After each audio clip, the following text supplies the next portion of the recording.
All right, let's dive into Thrall.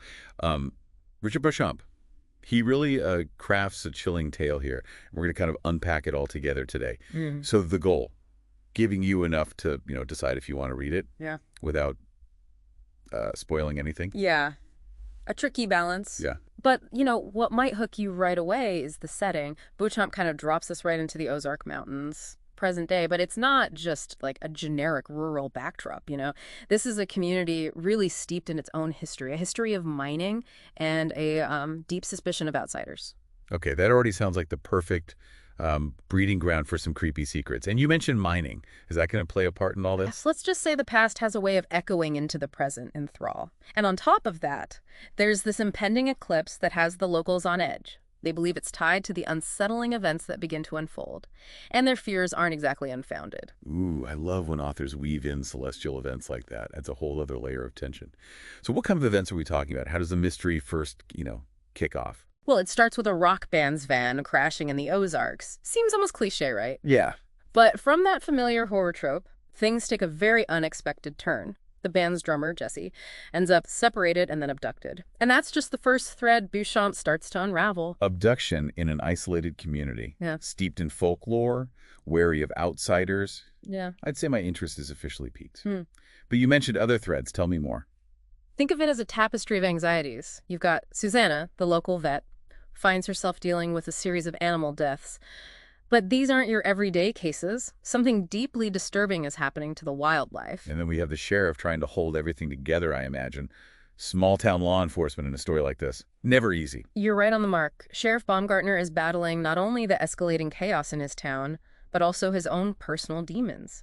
As he digs deeper into the strange happenings, things get progressively more complicated for him, on every level. So we've got this unsettling mystery, an isolated community on edge, and a sheriff grappling with more than he bargained for.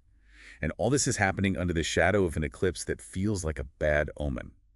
Beauchamp's really laying on the atmosphere here. He is. And he doesn't shy away from the horror either. You'll get glimpses into the truly gruesome nature of the animal deaths and the transformations that are occurring, just enough to unsettle you without being gratuitous. It's that slow burn, creeping dread that really gets under your skin. And I'm sensing there's more to this than just some random creature feature, right? Yeah.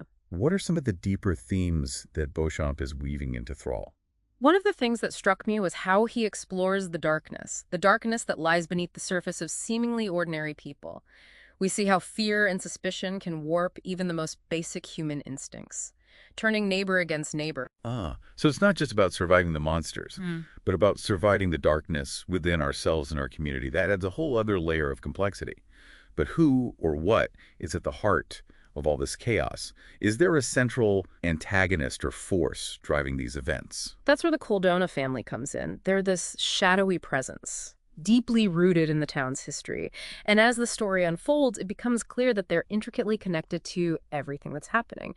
But I don't want to give away too much here. Let's just say their past has come back to haunt them in a very visceral way.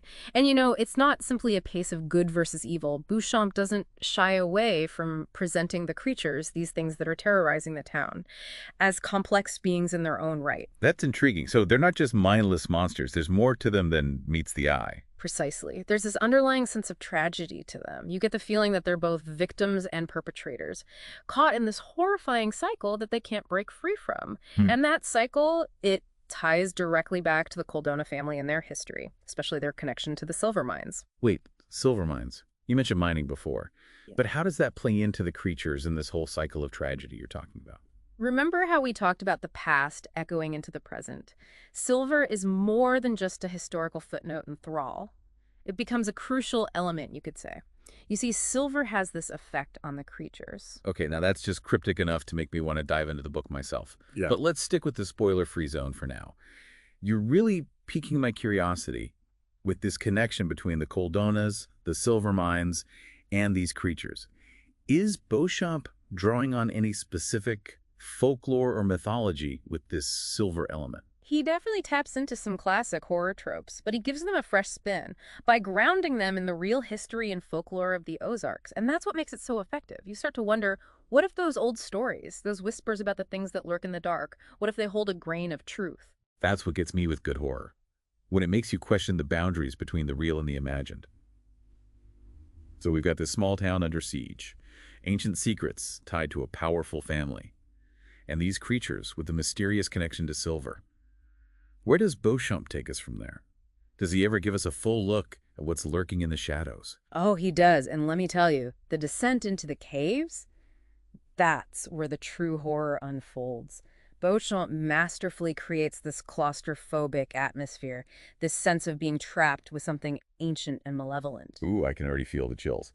Caves are inherently creepy, but knowing there's something sinister down there waiting, that's next level scary. And I'm guessing the confrontation with the creatures is as intense as it sounds. Let's just say Beauchamp doesn't pull any punches. He puts his characters through the ringer, forcing them to confront not only the physical threat of the creatures, but also the darkness within themselves. So it's a fight for survival on multiple levels then, against external forces and internal demons. Exactly. And through that struggle, through the fear and the violence, we see glimpses of resilience, of the enduring human spirit. But ultimately, the question remains, can they overcome the darkness that has taken root? Or will they become consumed by it? That's a powerful question, and I imagine Beauchamp leaves that up to the reader to decide. He does, and that's what makes Thrall so much more than just a monster story. It's a story about the choices we make when faced with the unthinkable, about the weight of history, and the consequences of our actions. So if I'm understanding you correctly, this isn't just about jump scares and gore. There's a real depth to this horror, something that lingers long after you've finished reading. Absolutely. It's the kind of story that stays with you, that makes you question the nature of good and evil, and the fragile line that separates humanity from the monsters we fear. All right, you've definitely convinced me. Thrall is going to my reading list. But before I completely give in to the temptation to just go buy it right now, is there anything else you can tell me about the climax? No. About how it all comes together? I can tell you this, the truth behind the creatures. Their connection to Liam Coldona, the family patriarch. It's both horrifying and heartbreaking. Okay, you've officially pushed it into must-read territory. Horrifying and heartbreaking. That's a potent combination. But speaking of potent, you've hinted at this throughout our conversation. What about the eclipse? How does that factor into the climax of the story? Well, remember how the locals view the eclipse with such dread? It's not just a visual backdrop. The eclipse becomes this focal point, this moment where all the threads of the story converge. It's almost like the universe itself is holding its breath as the town faces its reckoning. That's some powerful imagery.